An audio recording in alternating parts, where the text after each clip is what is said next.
22 तारीख ये अद्भुत दिवस है। बुधवार का अवसर है। 22 अक्टूबर को प्रतिपदा दिन है। नया वर्ष आरंभ हो रहा है और ग्रह नक्षत्रों के दृष्टिकोण से दिन बहुत पॉजिटिव है आपके लिए। विजय का शंखनाद घंटनाद करता हुआ ये दिन आपके लिए आता दिखाई दे रहा है। तो इसलिए जिस कदम पे भी बढ़ाएंगे उस कदम पर आपकी सराहना ही होगी। ऐसे योग बनते दिखाई दे रहे हैं। इस वक्त चंद्रमा बुध की युति जिस प्रकार से आपकी राशि में हुई है वो बहुत बढ़िया तरीके से आपके लिए कल्याण करने का योग बना रहा है। नए संपर्कों को इजाफा करने के योग बना रहे हैं। थोड़ा सूर्य को ताकत देने की ज़रूरत है। और उस दिन कार्तिक पूर्णिमा जिसे कहा जाता है ना, कार्तिक के दिन खासतौर पर सूर्य से जो उदय से पहले उठो।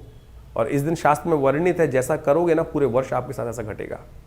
तो ये अवश्य ध्यान रखना। स्कंद पुराण का वाक्य है। गुजरात इत्यादि में आज भी परंपरा है कि कार्तिक कृष्ण पक्ष की प्रतिपदा को नववर्ष के रूप में मनाया जाता है। भगवान कृष्ण की सुंदर उपासना की जाती है और ये दिन अद्भुत योग लेकर आता है। इस दिन जैसा जैसा आप करेंगे, जैसा जैसा आपके साथ होगा, पूरे वर्ष उसी प्रकार का योग बन सकता है। तो अच्छे रेजोल्यूशन, आमतौर पे लोग कहते हैं ना नए साल के दिन से अच्छी अच्छी बातें सोचनी चाहिए, गलत काम नहीं करना चाहिए, अच्छे कपड़े पहनने चाहिए, सुंदर भाव सोचना चाहिए। वो हम 1 जनवरी के साथ जोड़ देते हैं। ज्योतिष के दृष्टिकोण से, स्कंद पुराण के दृष्टिकोण से, स्कंद पुराण में इस बात का वर्णन है कि जो कार्तिक शुक्ल पक्ष की प्रतिपदा है, जिसके दिन अन्नकूट होता है, गोवर्धन की पूजा होती है, उस दिन वो मुहूर्त बनता है कि जैसा जैसा आपके साथ होगा पूरे वर्ष उसी प्रकार के आपके साथ योग घटेंगे।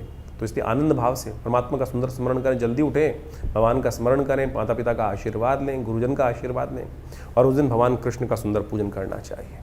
भगवान कृष्ण का अन्नकूट के रूप में, अन्न गोवर्धन के रूप में प्रकृति की पूजा करने का जो सिद्धांत है अद्भुत है। 56 भोग लगाए जाते हैं भगवान को। ये 56 भोग का सिद्धांत भी बड़ा विचित्र है।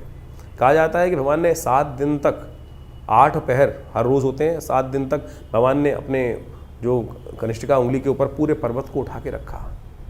तो इसलिए उनको 56 भोग लगाए जाते हैं। 7 × 8 करेंगे तो 56 आएगा। तो ये 56 भोग जो लगाए जाते हैं आनंद भाव से संपूर्ण समर्पण है भगवान के प्रति कि भगवान अपने भक्तों की सदा रक्षा करते हैं।